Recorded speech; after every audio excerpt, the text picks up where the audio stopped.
Hello friends, my name is Sunny Chaudhary. I am from Trade On time.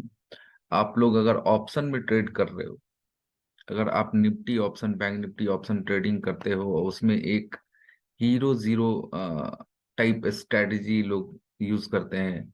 या तो ये hero हो जाए या तो ये जीरो हो जाए। मैं अपना ये फंड में ये कैपिटल डालता हूँ, और आप लोगों के मन में अगर ये गलत फहमी बैठा हुआ है कि जितना भी फंड मैंने एग्जीक्यूट किया है या जो जो भी फंड मैंने डाला है हीरो या जीरो होने के लिए, तो वो जीरो ही तक होता है, या उसमें भी कुछ एसल नाम का कोई चीज लगाना होता है।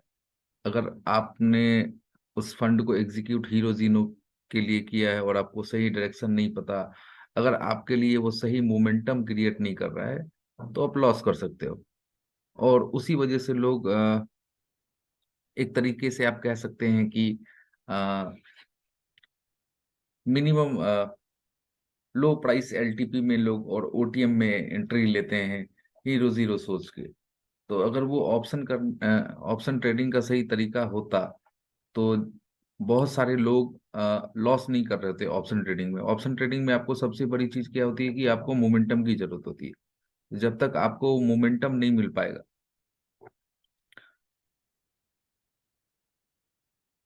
जैसे जैसे आप देख पा रहे होगे स्क्रीन के ऊपर, ये जैसे इस पॉइंट पे आपको एक रैली मिली है। ये रैली है, अगर आप इस रैली में किसी भी पुट ऑप्शन में एंट्री करते हो, तो इस केस में कहीं आपका हीरो जीरो होने का, जो आपका जीरो वाला कॉल था, वो हीरो हो सकता है। वो इस पॉइंट पे हीरो बन सकता है। मगर मगर अगर आप किसी, अगर ये हीरो ठीक से लिखा नहीं रहा तो आप समझ जाना।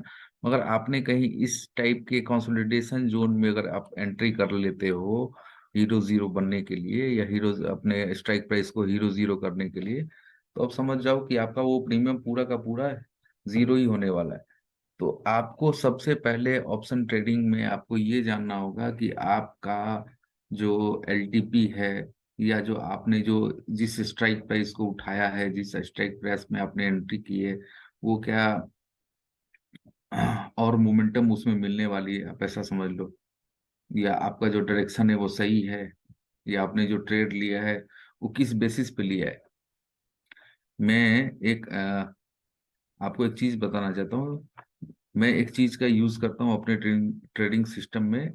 मैं हमेशा ही अपने स्टूडेंट्स को रिकमेंड करता हूँ कि आप ये हमेशा यूज करो। मैं बताता हूँ ये क्या है।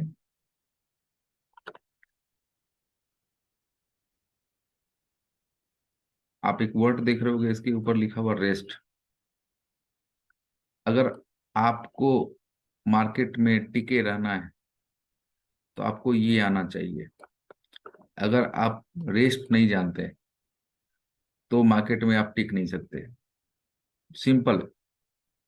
अगर आप स्टॉक मार्केट में हैं, अगर आप निफ्टी ऑप्शन में ट्रेड करते हैं, बैंक निफ्टी ऑप्शन में ट्रेड करते हैं, आप इक्विटी में ट्रेड करते हो, आप एमसीएक्स में ट्रेड करते हो, कहीं भी आप ट्रेड करते हो, कोई मायने नहीं रखता कि आप फॉरेक्स में ट्रेड भी कर सकते हैं, आप क्रिप्टो में कर रहे हो, कहीं भी कर रहे हो, उससे मतलब नहीं है। बस जो प्रोसेस है, वो प्रोसेस ये रेस्ट है। आपको ये रेस्ट पता होना चाहिए कि रेस्ट का मतलब क्या था। लोग सोचते हैं रेस्ट का मतलब है आराम करना। अगर आपने ट्रेड लिया तो आपको ट्रेड में आराम से ही तो रहना है। अगर आप आराम से रहना सीख जाओगे कि किस तरीके से ट्रेड को हैंडल करें, मेरी जो एंट्री है किसी भी डाउन मूव को की, या जो मेरी एंट्री है किसी अप मूव की, तो इस चीज को मैं कैसे मैनेज करूं, मैं अपना टारगेट कैसे सेट करूं, मैं अपना एंट्री कैसे सेट करूं, क्या मेरी एंट्री सही थी, मेरे एंट्री का रीजन मेरे को पता था, अगर मैंने एंट्री सही बनाया था तो वो टारगेट तक क्यों नहीं गया। हर एक चीज को आपको जानना पड़ेगा। अगर आप बिगिनर लेवल पे हैं, अगर आपने अभी ट्रेडिंग स्टार्ट किया है, तो आपको आपके लिए अच्छी चीज है। आप अपना पैसा ज्यादा गंवाने से अच्छा है कि कुछ सीख लो। क्योंकि जिस बिजनेस के बारे में आपको नॉलेज नहीं है, उस बिजनेस में आपको उतरना नहीं चाहिए। सिंपल सी बात। जिस बिजनेस के बारे में आपको अगर जानकारी नहीं है तो वो बिजनेस आप मत करो। ट्रेडिंग एक बिजनेस है। हम लोग अगर ट्रेडिंग कर रहे हैं, मैं ट्रेडिंग करता हूँ तो मैं इसको बिजनेस मानता हूँ, क्योंकि कभी भी मैं घाटे का सौदा नहीं करता। अगर घाटे का सौदा हो भी गया तो मुझे पता होता है कि मुझे घाटा कितना लेना है, मैं कितना एक्सेप्ट करूंगा और मुझे कहाँ मार्केट से निकल जाना है। बहुत बहुत लोग के साथ एक प्रॉब्लम होती है, वो मार्केट में कंटिन्यू बैठे रहते हैं लॉस में, मगर जब प्रॉफिट करने की बात बारी आती है, या जब वो प्रॉफिट बुक करने के लिए या जब भी उनका पीएनएल ग्रीन टाइप का होता है, वो पैनिक सिचुएशन में हो जाते हैं कि जो मिल रहा है उसको ले लो और निकल जाओ। वो हर एक लोगों के साथ होता है। वो माइंडसेट उनका उतना डेवलप नहीं हो पाता है। हाँ, एक टॉपिक रह गई है रेस्ट। रेस्ट का मतलब होता है रीजन। Are for reason. अगर आपने कोई ट्रेड एग्जीक्यूट किया है तो आपके पास एक वैलिड रीजन होना चाहिए जिस बेस पे आपने ट्रेड एग्जीक्यूट किया है।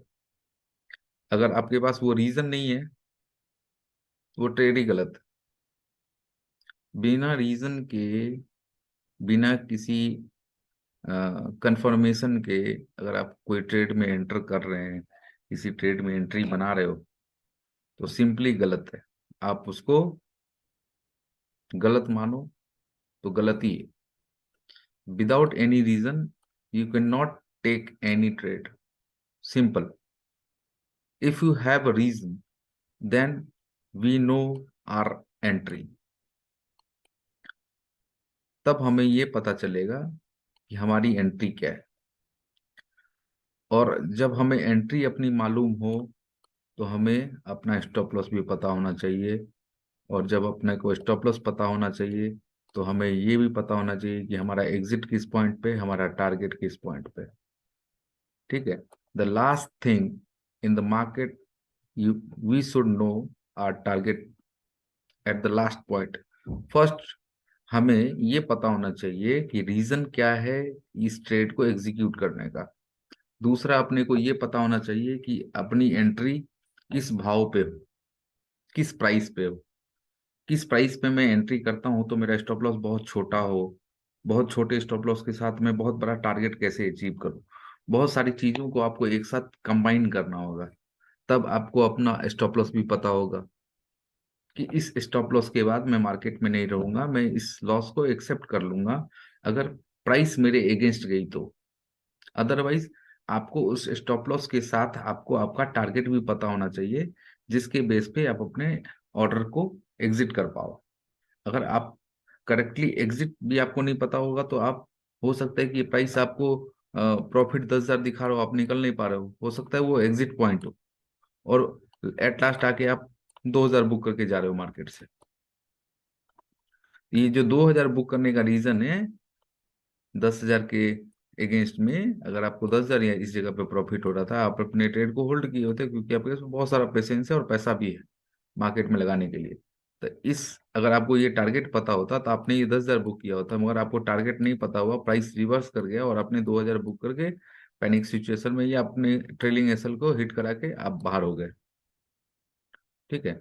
तो आपको टारगेट भी पता होना चाहिए कि किस टारगेट पे आपको एग्जिट करना है। टारगेट ये नहीं होता है कि आप अपने मन से सोचे कि एक एस्टिमेटेड कि मैंने एंट्री लिया तो मेरा जब 2,000 हो जाएगा, मेरा जब 10,000 हो जाएगा, मेरा जब 20,000 होगा, जब मैं एग्जिट कर जाऊंगा। ये कोई टारगेट का तरीका नहीं होता। टारगेट मार्केट आपको खुद देती है, उस बेस पे टारगेट डिसाइड होता है।